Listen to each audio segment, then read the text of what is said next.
Well, as promised, now we're bringing you Josh Brooks, the Georgia Athletic. Is this year five, Josh? Is that right? Is this your This is year fifth year? five. Yeah. Wow, man, time flies. And of course, Josh with the early fame, the Pythagorean Theorem athletic director that managed to cram more Georgia fans into the stadium during COVID than some people thought possible. In fact, was I even still can't challenged spell on it. I that. can't spell it. I'm a math guy, not an English guy. So I can tell you about it, but I can't spell it. And that seems so important at the time. Remember that? Like everyone's like, how are you going to get as many people there under these COVID restrictions as possible? And That seems like 10 years ago. it does. Time has flown by, and I'll tell you, Josh, things have just gotten better and better and better for Georgia athletics. Obviously, the Bulldogs won a couple national championships in football since then, but you've had to make not had to make, but some hires have come about, and they continue to pan out pretty well. You're just now getting back from Waco, where the women's tennis team won a national championship. Tell us a little bit about that experience down there at Baylor. Yeah, that was great. I was able to head out early Sunday morning to catch them. Flew into Dallas, drove to Waco, and made it just in time. Obviously there were some weather delays across the country, but able to get in time to watch that championship match. And that is a really, really special team to me because, like you said, I'm in year five. Well, a lot of those young women on the team were either being recruited or were freshmen when I first got the job. So they've been a very special group to me, and I've got to know them very well. So it was a really great senior group with Dasha, Mel, Mai, Gigi. Been here for 4 years and just great representatives of what it means to be a Georgia Bulldog. Um, Runner up last year, um, won indoor this year. Dasha won doubles last year, won singles this year, and now to see it all come full circle and to get to go head to head against A&M, who beat us in the final last year, was really, really special. I was glad I got to be there for that moment. It's great. So that's Drake Bernstein off to a start there. Now, didn't Georgia used to host NCAA tennis tournament? Is there any? I know that there's been a lot of facilities updates since then. What's the Yeah. future look like there? Yeah, so we will be hosting in 26 and 27, 2 years in a row. Okay. Um, there was there was some pushback and they wanted to move it around to different locations. Obviously, it's a phenomenal home field advantage when you can host it. And there were some schools that wanted to, bounce around. Oklahoma State. Um, this year was at Baylor, and it's been at the main facility in Orlando. So it's bounced around a bit, but we're glad to be getting that back for 26, 27, which will be great, not only for our team, but it's great for the local economy. When we host events like that, whether it be SEC softball championship or national tennis or any of the things we'll be able to host, bringing the track facility online. So really great for the community, and it's a great opportunity for everybody to come out and see our kids compete against high level competition. So we knew that track would have a pretty great future when you hired Carol Gilbert away, and sure enough, they won the outdoor, yeah, SEC SEC track women. championship with the men finishing second. Actually saw some grandstands across from the softball field. Looks like you've broken ground over there on the track project as well. Is that, can you catch us up on that? Because people are driving by that, probably seeing that right now. Yeah, we broke ground on that last August. Hmm. And a lot of the work probably didn't get noticed at first because there's a lot of underground utility work that had to be done at first. But now you get to see the grandstand coming up and the track being formed. We anticipate that'll be done by January of 26. So we'll be hosting our first meets in the spring of 2026, so less than a year away. And I think it's going to something that can lead to hosting high school events, potentially USATF, AAU events. We're going to host SEC championships in 2027. So again, another opportunity for us to have a great impact on the town and hotel beds and restaurants, etc. But another world-class facility that's going to give us an edge in recruiting. And this is Carol's fifth year, and we've had some tremendous success under her already. But we really knew it was going to take time for her to rebuild the roster and in the form in which she wanted to build it. And you could start to see that now with us finishing second in men and women indoor. Now the women winning outdoor, the men finishing second outdoor at SECs, heading into nationals. Feel like we're going to be right in the mix for both. And I think with the recruiting classes she's been signing especially this year, but the years before, we're going to be locked and loaded for many years and excited to be able to compete for championships year after year. And of course, the Kirby Smart silver lining of this track facility is Kirby gets another practice field, right? He'll get a few practice fields, and we'll get parking as well.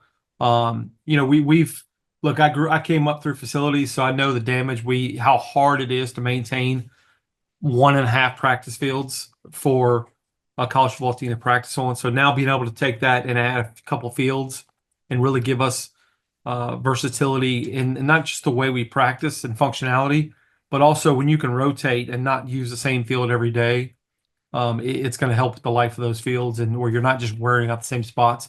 And then we'll also be able to add some parking spots, which, as you know, and anyone knows on any major college campus, parking is always a premium. So we anticipate in the precinct we'll be able to add enough parking spots to cover our team, which will be tremendous. So a lot of positives there, and I think what that's going to do on South Millage with having soccer, softball, track, golf, all in that same area is going to make it like a pretty neat Olympic village and really enhance the South Millage area. Oh, that is really cool. You kind of wonder what else might come up around there. So, another Josh Brooks hire gets it done, and I got to tell you, it was biting the fingernails yesterday watching your softball team play at Duke. They dug themselves a little bit of a hole, but Tony Baldwin and a really young team, and Josh, you may not know it, but this is, I believe, one of only two or three teams that won on the road in a regional, and Georgia hadn't gone on a regional on the road and won in softball since 2009. Really hard to do, and I guess this Georgia softball team, the regular season was tough, but with a younger roster, it looks like Tony's turning the corner right now. Yeah, and look, all due respect to Duke, they competed very well, but I think this is a testament how difficult the Southeastern Conference is in softball. Yeah. We played a lot of tough, close close games this year in softball, and I knew I was like, hey, you know what? We've been through the gauntlet. This young team had to grow up early. This is a very, very young team, so we knew it was going to be I hate the term rebuilding year, but we knew it was going to be a young team. We lost a lot of seniors last year, but this is the point where they've been through the fire. They're getting tested, and now hey, start the game starting off against Florida. It's gonna be 0-0. Let's go. Let's start the first pitch and let's see what happens. And I'm proud of this group and excited for this weekend, but excited for the future. You were not shy about talking about the need for softball and baseball enhancements. You've been very outspoken about that, and then I listened to you. I took your advice, and we invested in softball, baseball facilities. And I do think that you're going to see both those programs. You're going to see the recruiting. I'm not going to say it's going to get better, but I do think it's going to make an impact. And I do think, NIL is going to be an important factor here moving forward. But kids love facilities, and not just because of the bells and whistles and what it looks like in the graphics, but they want to be able to train somewhere. They believe they're going to get better. And I think what we've been able to accomplish at both softball and baseball are world-class facilities where they can train, especially with the indoor capability of not having to worry about inclement weather and the technology pieces. I really think that's going to bolster recruiting and really help both those programs moving forward. Yeah, I think it's huge, and having just covered the SEC softball tournament, seeing that $38.5 million building. I mean, you say, oh, Oklahoma spent 40 million. Well, guess what? A lot of that was on the field. This field was fine. And so all this technology and all this money actually went into the building. So I know that Tony's excited to be able to recruit to that building, like you said, with a lot of in-state talent. And this technology, Josh, I mean, it's really amazing when you can see how they can set these machines up to emulate pitchers and how the pitchers can work on their deliveries and the planes they throw on and the rotations and nobody knows more about that than Wes Johnson. And who would have thought? Maybe you, but it would have been far-fetched for me to say, hey, you know what? You hire this guy, you're going to be number one in the RPI after the regular season in 2 years. But what an amazing season for Georgia baseball as they head to the SEC tournament. Yeah, I was actually texting that same sentiment to a good buddy of mine who I confided in during the search. And I told him, I said, if you'd have told me we'd have had this level of success in the first 2 years, I'm not sure I would have been thought that have been a little greedy, but we believed in what Georgia baseball could become. And I think Wes has instilled that belief, not just in his student athletes, but his staff and all of us. And it's contagious. And so happy for him. He's a great guy who does it the right way. So really excited for them now going in. We're going to be number 5 seed in the SEC. We are number one. I think I know the RPI changes day to day, but I think last I saw we were number one in the RPI, which should. I'm not on the committee, so I don't have a vote, but that should lead us well to hopefully being a top 8 seed. Yeah. 18 and 12 in the SEC, which is just it's phenomenal, and we play really well at home. So we'd love to let's host a regional and hopefully host a super regional and then see what happens from there. Yeah, it's exciting. I mean, it's to me, it's 50-50. You go to the College World Series, and it's 50-50 best odds for anybody when you got this much baseball ahead of you, when you got a regional and you're going to play another team that just won in a super. So I feel pretty, we'll see. It's been a minute since Georgia's been to the World Series, but they certainly they've been talking about it since the beginning. They've had that quiet confidence. That's where they set their goals and making tournaments and things like that. We haven't had a chance to talk to you on camera since Mike White took Georgia basketball back to the NCAA tournament. This is another coach that you brought in here, and I've seen recently their roster is already projected to be the number 9 roster in the SEC, which there was a time and day when you said, well, that doesn't mean anything. But now when you've got 14 teams making it, and they're already projected to make the tournament next year by Joe Lunardi, I mean, this is, times are a changing with what Mike has done there. And I guess I would just ask you to comment on that because that was a heavy lift when he took over. Yeah, people, we all forget, and that's the biggest testament to what Mike has done is he's elevated the expectations very quickly here at Georgia. When we brought Mike in, I think we were 220s in the 220s in net. Yeah, 223, I think. 220, and then the first year he got us in the 150s. Second year got us in the 80s. Third year, we were a 9 seed in the what were we in the 30s in the net going in. That's tremendous growth and progress in just 3 years. And now to think that's the standard now. The standard is we want to be in that tournament every year, and hopefully each year we go a little further and then grow the expectation and standard. But it's something I don't want to take for granted that now we want to create that standard that's just what we expect. We expect to go to the tournament. When I was lucky enough to get this job, I told my staff that we want to get to a point where these are, in every sport, we want to be expecting to be involved in the postseason, and it looks different sport to sport. But me, I love all 21, but there's a lot of pressure here at Georgia on some of the bigger sports and baseball and basketball and softball, gymnastics, football. They're all part of that, and to see that now that to think about football, basketball, baseball all being involved in the postseason in the same year is pretty awesome. And then another fun fact is this has been a year where we've had multiple teams be ranked number 1 in the country at any given time. When you think about equestrian, football, baseball, women's tennis, women's track, that's 5 teams that at one point in time were ranked number 1 in the country out of our 21 teams. That's a pretty amazing stat when you think about it. And then there was one week where women's outdoor track, women's tennis, and baseball were all ranked number 1 at the exact same time. That's pretty cool. Yeah, I'd say that's remarkable. One of my favorite Georgia football games of all time, Josh, is the 2019 game when the LED lights made their display and you played Notre Dame, and it was a big win for the Dogs. The crowd was huge in that game. I think they forced like 6 penalties. And where I'm going with this, my producer Cody Chaffins is like, Mike, what's up with the fireworks? They did them last year. Is there more coming? And I'm like, yeah, Texas had those cool drones. You're probably thinking, wait a minute. There's a lot of money flying around right now. But what about what you bring to that stadium, Josh? I mean, you've done the renovations. We see how much nicer the concourses are now, and there's more bathrooms, and it's already a much better game day experience. But about those sort of things, about those external things, like with the home schedule you've got this year, I mean, there's going to be plenty of entertainment on the field, but how does all that sort of thing work when you're starting to see this pop up around games and stadium experience?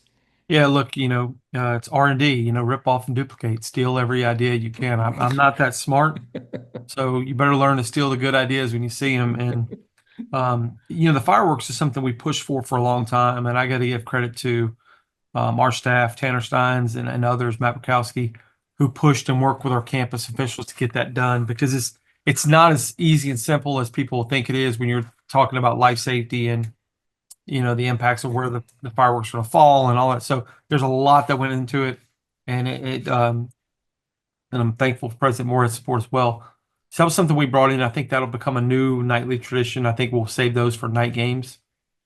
The drones are something I don't know right now. They are extremely expensive, and you got to pick and right. We're definitely in a world right now where we have to. I know people don't want to hear this because people want to just say spend, spend, spend, but um, part of my responsibility is to be mindful of budget and balance Yeah.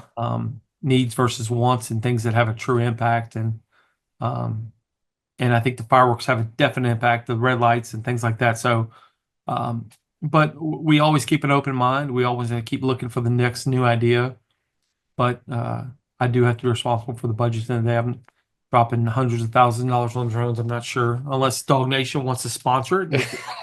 We can do a drone show with the DawgNation logo, or maybe Mike Griffith's like signature in there somewhere. I mean, anything's possible. They may want to drop me out of an airplane as part of the show I, without a parachute probably, but we'll skip that for unless we get some oil tens of millions of dollars of oil grant money. That sounds like that might be a Texas thing for a little while with today's NCAA. You're a big part of the NCAA, and as was Kirby. And I was saying recently in a radio interview, see, the fact, Georgia takes care of Georgia. But beyond that, seeing Kirby Smart serve on the NCAA Rules Committee and seeing you in this vice chair role with the Division Council Football Oversight Committee, and being a part of the practice and playing season committee as a chair. I mean, this isn't just taking care of your university. This is helping to move the process forward in collegiate athletics. And obviously, there's been a ton of changes underfoot. I want to start locally, though. I have a story that's published in later today where Kirby Smart's talking about this GM role. And we're seeing a lot of schools that are getting GMs, and Kirby saying, "Hey, we cover all those bases. We don't need the title. You've been a football operations director and have a coaching background yourself. What are your thoughts on that GM role in general, and how Georgia manages that?" I think first of all, you have to look at that and know that that term gets thrown around a lot, and it means different things in different places. So there's not just one cookie cutter way to do it, and that's probably a little true, even when you look at the NFL. And I think each school's got a different dynamic. We've got a highly intelligent, highly involved head football coach. We have a great support staff underneath him. And then I think we've got a phenomenal executive staff. When you talk about the people on my exec staff here that work directly with him, and then some other individuals as well. So I think we have such a great working relationship. We've been together a long time. I forgot. I didn't think about the other day. I think I've been working with Coach Smart now. Um, I mean, I don't know if this is the ninth year together. Wow. And now I'm a fifth year's AD with him, and I've got a lot of staff members who've been here with him in some form or fashion for 4 or 5 or 6 years. So there's just a lot of great continuity there. So I don't think any of us really ever wanted to just bring someone in from the outside and say, "You're the GM, lead this." Like Mhm. know, so it's us working together on that, and this is a new world. It's ever evolving. And we're thankful we have a head coach who really gets it and knows what he wants. So, but in some form or fashion, we will take his lead on that and see how he wants to evolve and how different staff members' responsibilities may evolve. But I feel real good about our working relationship with him. And I guess that just honestly, it just comes with, saying, like I said, working with him together for almost 9 years now. Yeah, I mean, it sounds like, okay, you got a title for somebody doing this, but the real question is, are you handling these responsibilities? And that's what Kirby said. There's somebody that keeps track of the money. There's somebody that looks at the players in the portal in high school or another program. So all the same bases get covered. You just don't stick a title on somebody that, I guess, closes the deal. Kirby likes to be that guy. He focuses on relationships, and he doesn't want to take his his finger off the pulse, so to speak, and necessarily delegate that responsibility. I get it. I don't. Again, it's not like George is not doing this. It's just you don't have someone in it with that title. So it's pretty clear to me that he's got those bases covered. Josh, I know that we're in a very delicate time in this House versus NCAA case, and there's really not a whole lot that you can say about it. I do know that they have said, that if this case gets approved as we've anticipated, that these changes would be in store on July the 1st, which isn't that far off. And obviously, there's a lot of different sorts of provisions. But as we kind of keep our eye on the ball for this ruling, is there anything that the general public should kind of be aware of or kind of pay close attention to? I guess the roster restrictions. The thing I took away from it is like, okay, you're taking away some roster spots, but Georgia has talked about actually adding scholarships as a result Yeah. of this, right?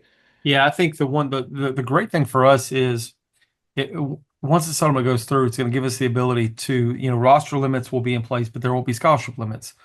So we will be able to add over 100 scholarships across many sports, which again, I want to win in 21 sports. So this was an opportunity for us to really enhance the rosters of several teams and really bolster our recruiting across the board. So, I'm excited today, but I'm really excited about the future, especially with the way some of our teams are recruiting, about where we're going to be, 2, 3, 4 years from now. I know this was a phenomenal weekend. I'm not sure we can ever top this weekend that we had, but I think with where we're headed in recruiting, it's exciting. So I think that's one of the key things for us on how we're going to take advantage of it is how we can expand scholarship quantities on a lot of our teams and give us a chance to be really competitive and really deeper on a lot of teams.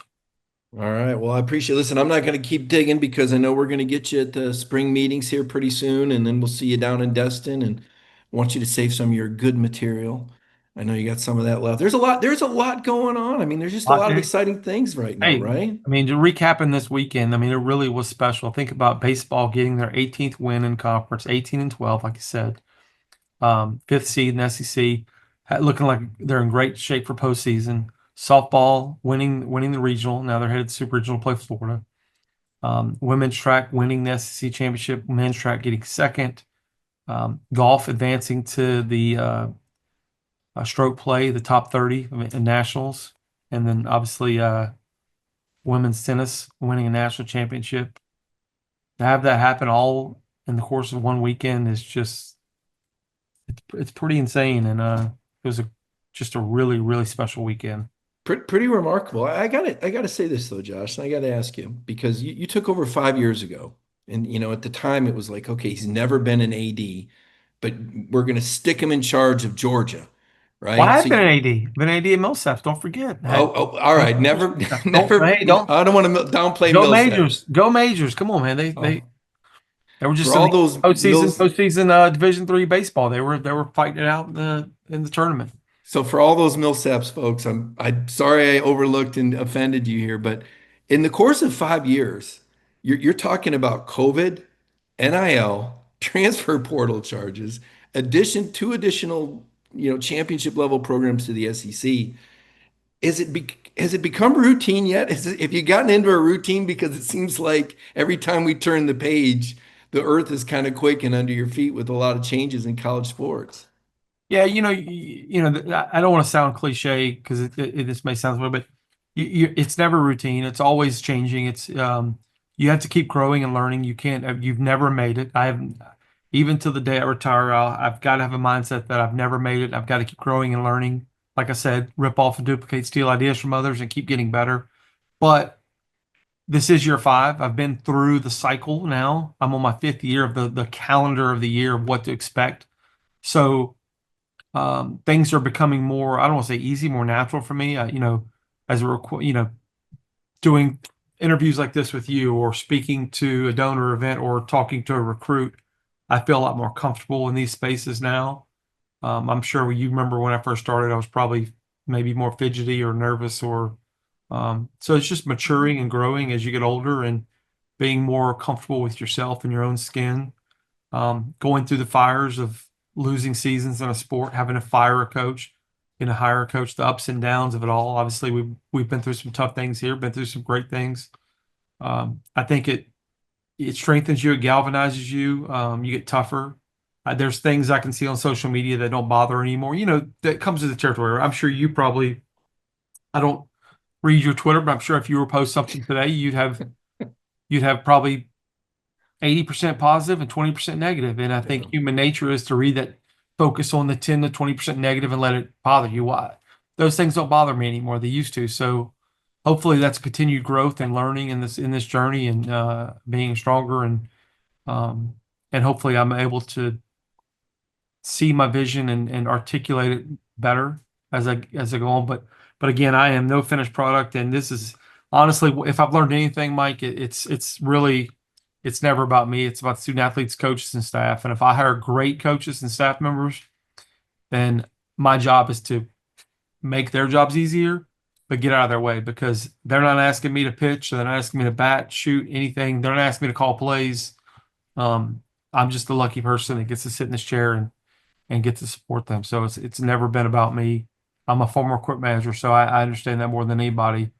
And I'm just happy to serve. And I love Georgia. I love Athens, and I'm just blessed.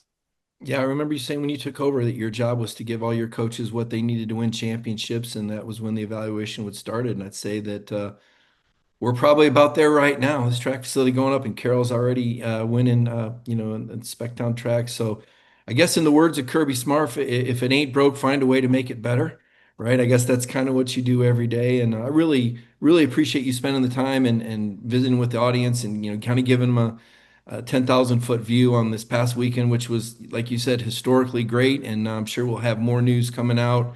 End of this week, we'll hear a little bit more about the Georgia budget and some of the ins and outs of the projects that you've got going on Yeah, over we there at got the to cut university. back on that food in the press box for the press, so we may have to cut back on how we're serving y'all. So Well, it's all right. You said you're giving us some parking spots now by football, so that sounded pretty good. That's what I heard. That's what I heard out of that. So there's a charge with that, right? The donation, Dog Nation parking. Yeah, that's right. we'll let you entitle the parking lot as well. The Dog Nation lot sounds really good. Yeah, I'll get BJ right on that. Yeah. Thanks for visiting with us, Josh. We appreciate it. Thanks, Mike. Go Dogs. Great. All right, Kaylee, back to you.